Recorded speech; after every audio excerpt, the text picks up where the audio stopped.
your immediate reaction to this game, man. They're not undefeated, but I think it was still a very promising preseason for the Warriors. Your immediate reaction, sir. Great to see you, man. Well, it's good to see you as well. I just love the way the Warriors are playing. I mean, Yeah. This game aside, they lose to the Spurs, so this is their first loss in the preseason. But I mean, just I love what I've seen from Golden State in the early going. I mean, they're a year older, but they're deeper. Yes. And Sarge tonight was 17. Kuminga another double figure night. Moses, really what I'm seeing is Moses Moody and Jonathan Kuminga are clearly, improved dramatically from a year ago. And then you've added Saric and you've added Chris Paul. And those guys are veterans that make you smarter. Pajemski is ready to play, and so's Trace Jackson Davis. So you added two rookies that are ready to play. You got two young guys who weren't ready to play last year that are ready to play now. So, I mean, literally, you've added four players that are all young and ascending players who are all ready to play this year. And that's hard to do. That's real hard quick, to do. do you really think Kuminga and Moody were not ready to play last year? Like you're come bringing playoff time. I mean, they played in the regular season, but they weren't developed enough to get Steve Kerr's confidence, to earn his confidence and earn minutes in the playoffs. I mean, you could argue that he this year will be forced to play them. Last year he had some other options, but I just think that's pretty incredible when you think of. You can see the improvement and the confidence in Kuminga. You can see that Moses Moody is a lot more explosive mover than he was last year. He just looks so much faster and more explosive. So you got two young players who look like they're ready to play regular rotation minutes right now, and hopefully it continues into the playoffs, this spring. And then at the same time, you added two rookies, one with the 57th pick overall, that look like they're ready to play rotation minutes. Yeah.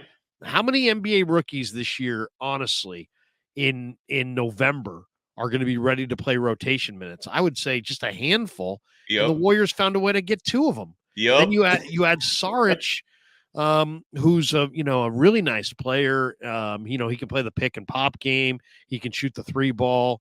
I mean, he missed those two free throws the other night, but Steph picked him up.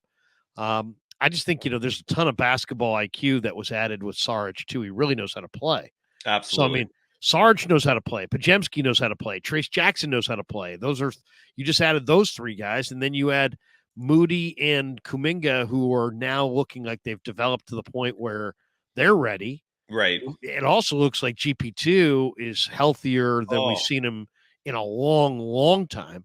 So right now, I mean, I just think, and then I haven't even mentioned guys like Rudy Gay and Usman Garuba and, Quinones, and they just have much, Corey Joseph, they have a much deeper team than they had last year. Hell yeah, man. It's like night and day. It's absolutely night and day.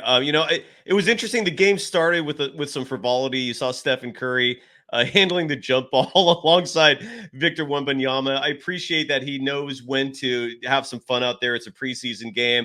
You actually saw Greg Popovich laugh. There was actually a little chuckle coming out of him, which you rarely, if ever, see. One player that is starting to create some division within Dub Nation, and with each passing game, look, it's just the preseason, but Andrew Wiggins figured things out last game. You finally saw him, whether it was a conditioning issue or just him needing a few games to get his rhythm. Wiggins has figured it out. He looked good last game. He looked good tonight.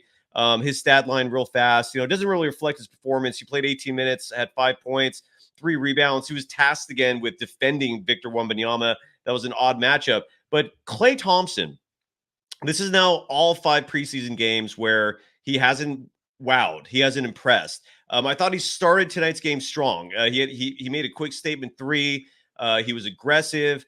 But then I feel like for the rest of the game, starting with the early second quarter, it was the same Klay we've been seeing all preseason, forcing shots, not taking the easy shot. Every shot he takes is difficult. Like there hasn't been a single shot he's taken this preseason, or it's very rare, where it's an easy basket, right? It's like he's trying to force points, and that's never been his style. And yet again tonight, 9 points. He was a -11 in the plus minus.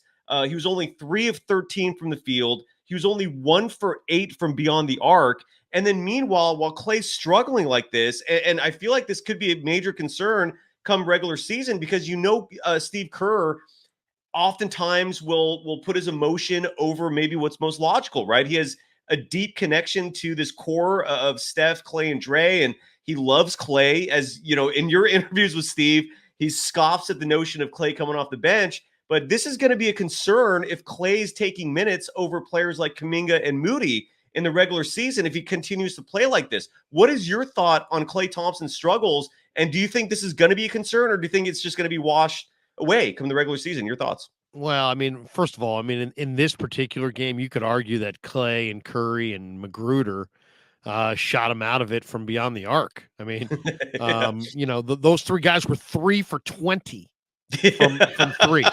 You're right. 3 for 20. I mean, that's so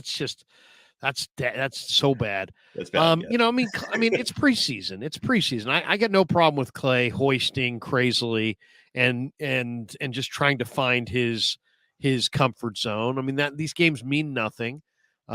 Getting him comfortable is a big part of their winning equation. But I don't want to see him just shoot them out of games this year. And there's some concern. You know, it's funny though. You look back at his year last year. I did this the other day. You look at his year last year and his numbers last year, and then you look at his career numbers, pretty much right on line, almost across the board. So, you know, maybe this suggestion, you know, for now, the one thing that is absolutely no doubt is that he's not the defender that he was. He used to be a guy who could defend ones and twos, and now he's probably a guy who's going to defend more like threes and fours. And I think that's an adjustment. He doesn't have that lateral agility, but that's all he's lost. The rest of his game, you know, is pretty much intact. He does seem like there are times where he's like, you know, trying to find it, and it's like nothing else matters in his mind other than him finding it. But maybe that's a preseason behavior that won't continue in the regular season. It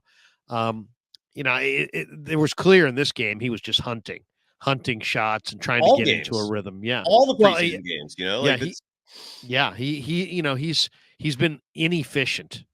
There's no question about it. And here's what I'm seeing, and this is what concerns me the most. I agree defensively, like he's no longer that wing defender he once was. When we come back, I want to get your reaction to this. Maybe you'll disagree, maybe you agree, but what concerns me the most is when I'm seeing Clay out there, he looks slow. Like the game looks faster than him. He's looking old, man. And this is what I'm seeing. I hope what my eyeballs are deceiving me. And maybe it's just the fact that he's not lighting it up right now. And I don't know. But what I'm seeing so far is a player who is not matching the energy level of the other 9 players on the court. But I feel like the game is faster than him. I guess to summarize what I'm saying here, he looks like he lost a step. And I hate to say that.